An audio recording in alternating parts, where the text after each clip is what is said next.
Donner un jour de congé ou de RTT au bénéfice du personnel soignant.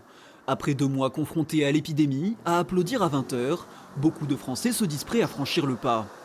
On vient de passer un moment très difficile et je pense que c'est tout à fait normal. Puis nous, on était à l'arrêt. Ouais, tout à fait normal qu'on aide les gens qu'il faut et je serai le premier à donner mes jours de repos.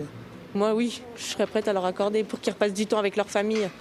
Un élan de solidarité qui touche les premiers concernés, même s'ils attendent d'abord des réponses sur la prise des congés ou le paiement des heures supplémentaires. C'est vrai qu'on est épuisé, on est fatigué.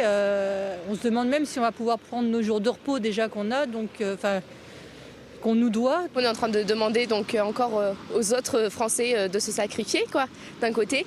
Et c'est vrai que c'est une valorisation pour le métier, pour les professionnels de santé, mais ça vient toujours pas de l'État en fait.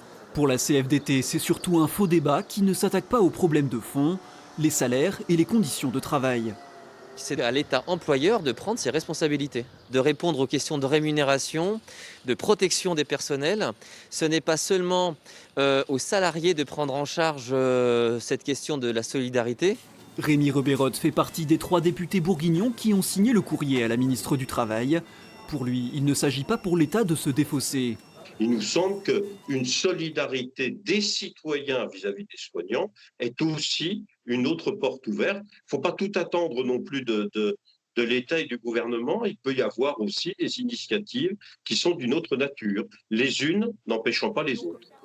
La proposition a été évoquée mardi à l'Assemblée et jugée très intéressante par Muriel Pénicaud.